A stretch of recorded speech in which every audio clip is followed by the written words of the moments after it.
Good morning students. तो हम लोग लास्ट क्लास में प्रोजेक्टाइल मोशन पढ़े थे।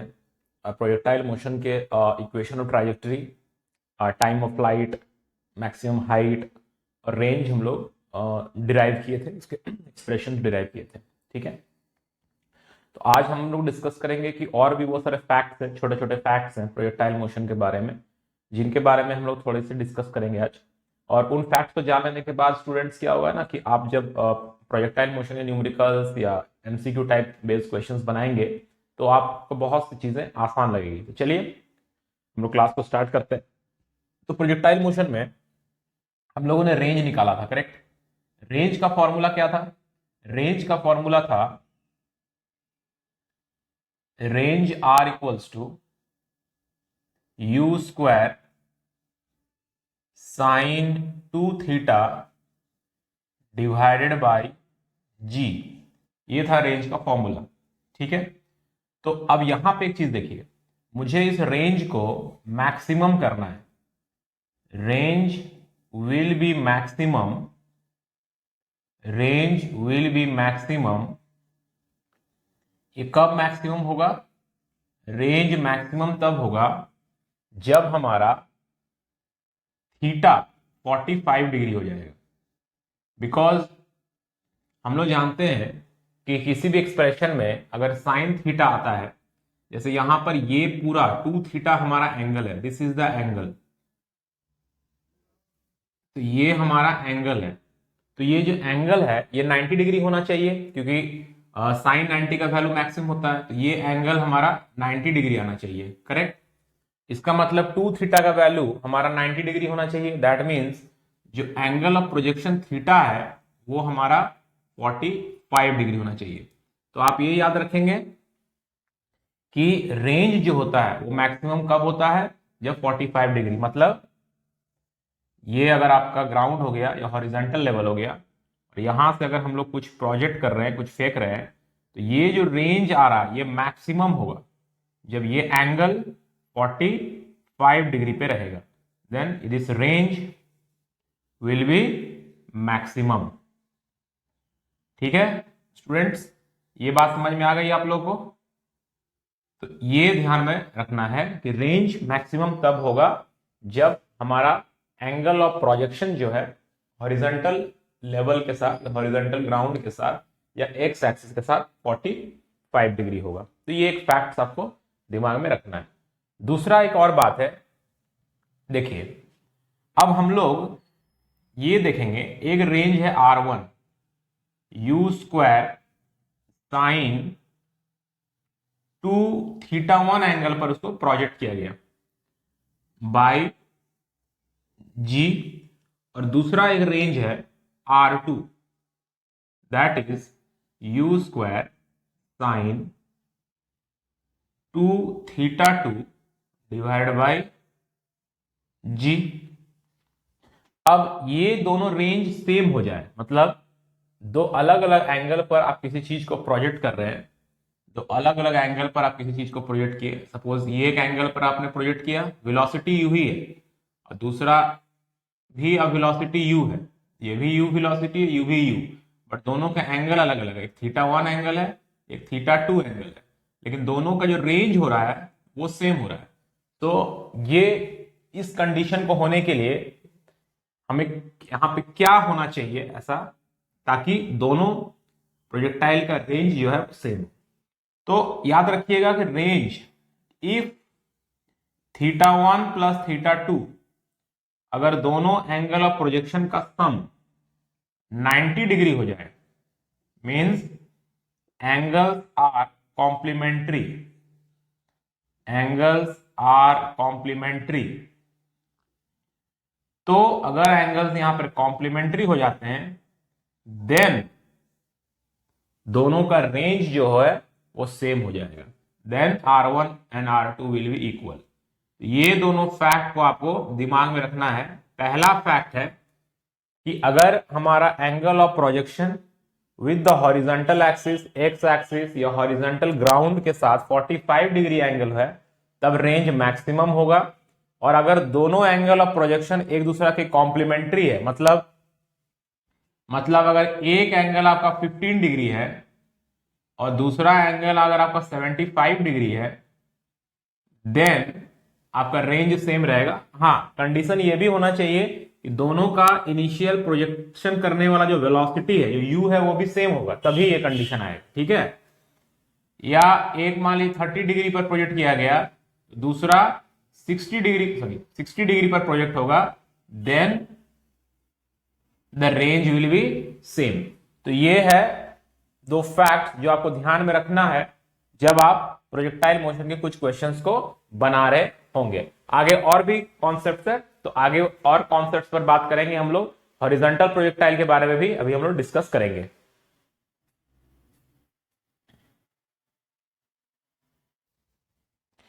चलिए, तो यहां पे दो क्वेश्चंस है, इन दो क्वेश्चन से हम लोग कुछ कॉन्सेप्ट्स को और बेटर अंडरस्टैंड करने की कोशिश करेंगे। ठीक है, तो इन दो क्वेश्चंस को हम लोग देखते हैं। पहला क्वेश्चन है कि what should be the angle of projection such that maximum height of a projectile is equal to its horizontal range.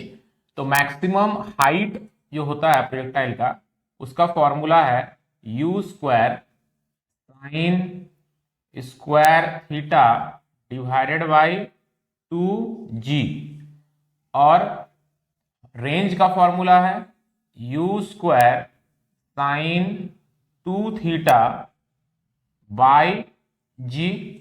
अब क्वेश्चन बोल रहा है maximum height of a projectile is equal to its horizontal range. Maximum height जो है उसके horizontal range के equal आना चाहिए। ठीक है, तो इसका मतलब क्या है कि हम लोग को इन दोनों वैल्यूज को इक्वल करना होगा। तो अकॉर्डिंग टू द क्वेश्चन हम लोग लिखेंगे u square sine square theta divided by 2g is equal to u square sine 2 theta divided by g। Correct, तो u square and u square gets cancel, g and g gets cancel, तो ये हो गया sine square theta, और sine 2 theta आप लोग जानते हैं कि साइन 2 थीटा को हम लोग लिख सकते हैं 2 साइन स्क्वायर थीटा बाई 2 है यहाँ पे, 2 sine theta into cos theta. Correct, sine 2 theta को हम लोग लिख सकते हैं 2 sine theta into cos theta. अब आप ऐसा कर सकते हैं sine square theta divided by sine theta into cos theta is equal to 4। Correct, तो एक साइन और साइन टर्म कैंसिल हो जाएगा, तो sine theta by cos theta that is tan theta, so tan theta is equal to हो जाएगा 4। तो theta can be expressed as tan inverse 4। तो अगर एंगल ऑफ प्रोजेक्शन हमारा टैन इनवर्स 4 रहता है, दैट मीन्स उस समय हमारा जो मैक्सिमम हाइट है प्रोजेक्टाइल का और जो हॉरिजॉन्टल रेंज है प्रोजेक्टाइल का, ये दोनों इक्वल हो जाएगा। तो इसको आप as a fact for MCQ question ध्यान में रख सकते हैं कि टैन इनवर्स 4 आने से जो हाइट होता है और रेंज होता है वो इक्वल आता है। चलिए नेक्स्ट क्वेश्चन में आते हैं। Deduce the relationship between maximum height of projectile and maximum horizontal range. देखिए इन दोनों क्वेश्चन में थोड़ा सा एक ध्यान दीजिएगा, यहां पर जो वर्ड यूज हो रहा है वो हो रहा है हॉरिजॉन्टल रेंज, यहां पे जो यूज हो रहा है वो हो रहा है मैक्सिमम हॉरिजॉन्टल रेंज। इन दोनों वर्ड में थोड़ा सा समझने का कोशिश कीजिएगा। ठीक है, हाइट के साथ प्रॉब्लम नहीं है, हाइट मैक्सिमम दोनों केस में है। तो मैक्सिमम हाइट अगर हम निकालने चले तो it is u square sine square theta divided by 2g। अब आता है रेंज का बात, तो हम लोग यहां पर मैक्सिमम रेंज का बात कर रहे हैं। तो मैक्सिमम रेंज कब होगा, आर मैक्स कब होगा, जब हमारा थीटा 45 डिग्री होता है तब हमारा रेंज मैक्सिमम होता है, जैसा कि हम लोगों ने जस्ट थोड़ी देर पहले देखा। तो और यू स्क्वायर बाई जी बच जाएगा, सिर्फ आर मैक्स जो होगा वो कितना बच जाएगा, R max is equal to हो जाएगा u square by g, because u square sine 2 theta by g होता है। तो साइन 2 थीटा तो 1 हो गया, बिकॉज थीटा 45 डिग्री है। तो हमारे पास ये हो रहा है थीटा जब हमारा 45 डिग्री होता है, बिकॉज थीटा 45 डिग्री में ही हमारा साइन 2 थीटा 1 आएगा, बिकॉज थीटा 45, 2 इंटू 45 90 हो जाएगा। अब यहां देखिए थीटा 45 है तो यहां भी 45 लेना पड़ेगा, तो हाइट इज इक्वल टू क्या आ जाएगा, u square sine square 45 degree divided by 2g। तो साइन 45 का वैल्यू होता है 1/√2, स्क्वायर है तो 1/2 हो जाएगा, तो ये आ जाएगा u square by 4g, because एक 2 ऑलरेडी डिनोमिनेटर में है। दैट मीन्स हम लोग क्या लिख सकते हैं, हाइट जो हो रहा है वो इस वैल्यू का 1/4 आ रहा है, हाइट आ रहा है यू स्क्वायर बाई 4g और मैक्सिमम रेंज आ रहा है यू स्क्वायर बाई जी, मतलब हाइट जो आ रहा है वो मैक्सिमम रेंज का 1/4 आ रहा है, करेक्ट। जैसे इसमें क्या एमसीक्यू क्वेश्चन रह सकता है, इसमें जैसे क्वेश्चन रह सकता है, आप देखिए क्वेश्चन दे देगा the maximum horizontal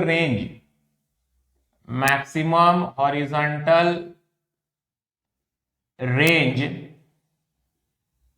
of a particle या बॉल या कुछ भी दे देगा, particle is 100 metre, calculate the maximum height it reaches, calculate the maximum height it reaches या मैक्सिमम हाइट इट अचीव्स, जो भी है इस तरह का दे देगा। ये एमसीक्यू टाइप बेस्ड क्वेश्चन में आ सकता है। तो हम लोग देख रहे हैं यहाँ पर हॉरिजॉन्टल रेंज कौन सा दिया, मैक्सिमम हॉरिजॉन्टल रेंज, मतलब आर मैक्स दिया हुआ, तो आर मैक्स बाई 4 करने से हमारा हाइट निकल जाएगा, दैट मीन्स हाइट जो है वो हमारा 25 मीटर आ जाएगा।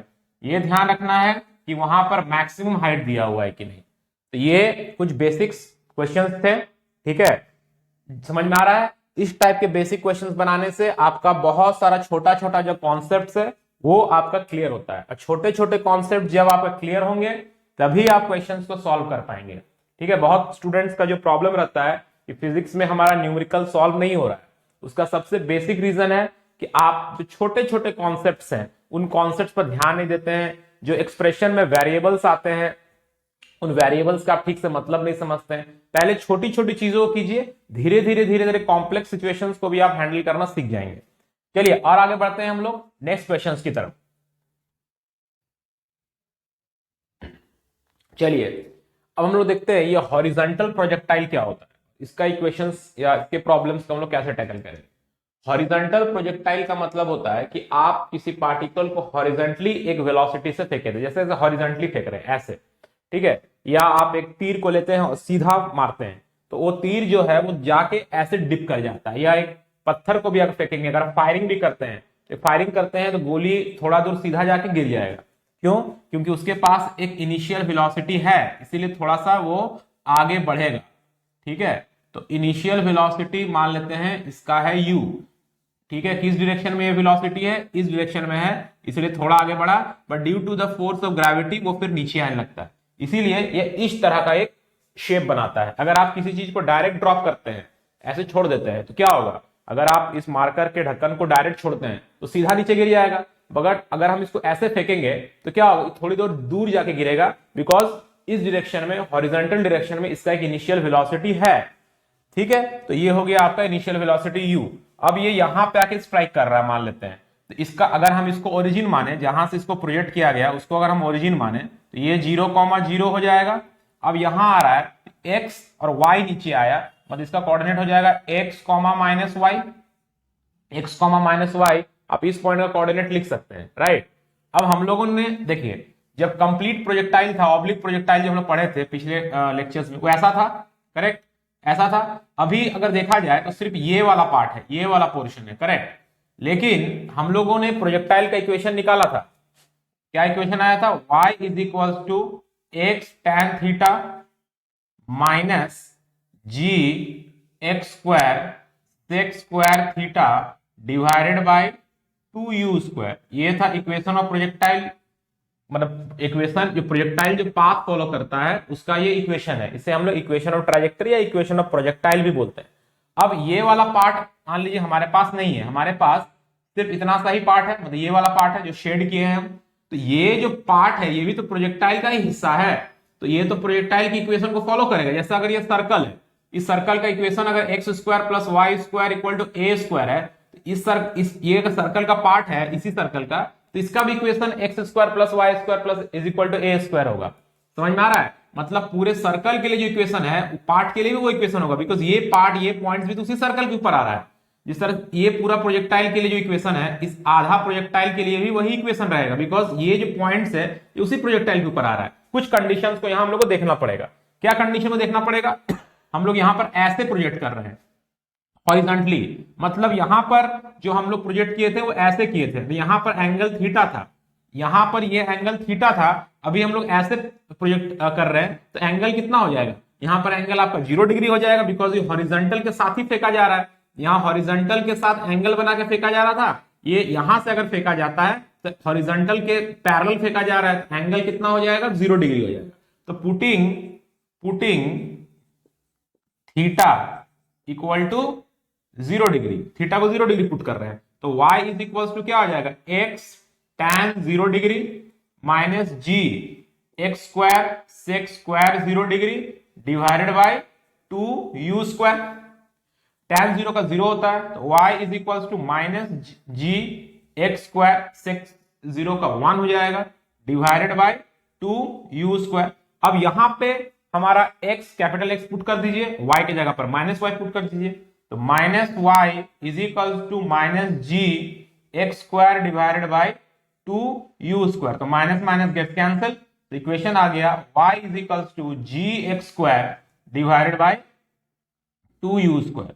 तो ये हो गया आपका हॉरिजॉन्टल प्रोजेक्टाइल में पाथ का इक्वेशन या y और x का बीच का रिलेशन, जैसे यहां y और x के बीच में ये रिलेशन था। जैसे फॉर एग्जांपल एक क्वेश्चन है कि मान लीजिए स्टेयर केस है, सीढ़ी है, इस तरह का, इस तरह के कुछ स्टेप्स है, ठीक है, ये स्टेप्स हो गए, और यहां से एक बॉल हॉरिजॉन्टली मूव करता हुआ आ रहा है u वेलोसिटी से, और ये बॉल किनारे पे आके ऐसे गिरेगा। पूछ रहा है किस सीढ़ी को वो हिट करेगा, विच नंबर, मतलब कौन सा, पहला, दूसरा, तीसरा, चौथा, पांचवा, 10वां, किस सीढ़ी को वो हिट करेगा। मान लेते हैं कि एक एक जो स्टेयर है ये आपका h है, और इसका जो विड्थ है ये w है, ठीक है, तो चौड़ाई w है, हाइट h है, तो मान हमको पता नहीं कौन सा सीढ़ी को वो हिट करेगा, तो मान लेते हैं कि let the ball strikes nth stair, nth मतलब 1 2 3 4 कुछ भी हो सकता है, nth स्टेयर को हिट करेगा, ठीक है। तो इसका मतलब अगर वो पहला स्टेयर नीचे आएगा तो h नीचे आएगा, w उसका डिस्टेंस होगा, दूसरा नीचे आएगा तो 2h 2w 3h 3w, तो अगर वो nth को हिट करता है तो कितना नीचे आएगा? nh, मतलब y हमारा हो जाएगा nh, और जो x है मतलब यहां हिट कर रहा है, यहां मान लीजिए अगर हिट करता है तो यहां w w w w, तो कितना w हो जा रहा है? nw, तो हमारा जो x है वो हो जा रहा है nw, ठीक है। तो बस पुट कर देना है nh is equal to g n डब्ल्यू का whole square divided by 2u square, इसको सॉल्व करेंगे और हमारा n निकल जाएगा, तो हमारा n आ जाएगा 2u square h by g, sorry 2gw square, this will be our n, ठीक है। तो इससे हम लोग n का वैल्यू कैलकुलेट कर लेंगे। जैसे मान लीजिए 7.1 आता है वैल्यू, तो इसका मतलब 7th सीढ़ी को हिट करेगा, अगर 7.8 आता है मतलब 8th सीढ़ी को हिट करेगा, और डायरेक्ट अगर वो होल नंबर में आता है तो फिर तो कोई दिक्कत नहीं है। तो इस टाइप के क्वेश्चंस को हम लोग हॉरिजॉन्टल प्रोजेक्टाइल के कंडीशन से सॉल्व करते हैं। तो इस वीडियो को आप लोग अच्छे से देखें, जो नोट्स लिखना है नोट्स लिखें, जो बेसिक फैक्ट्स बताएं उसको अच्छे से ध्यान दें, और फिर अपने टेक्स्ट बुक में या आपके पास जो भी बुक अवेलेबल है उस बुक से क्वेश्चन बैंक से क्वेश्चन बनाएं, और आपका क्वेश्चन इजीली बनेगा, और जो नहीं बनता है उसे आप व्हाट्सअप करें, पूछें, ठीक है। फिर हम लोग नेक्स्ट वीडियो में मिलेंगे नए टॉपिक के साथ, और कुछ इंटरेस्टिंग फैक्ट्स के बारे में बात करेंगे। Thanks for supporting us, keep sharing our channel and keep motivating other people to join us. Thank you all of you. See you in the next class. Bye.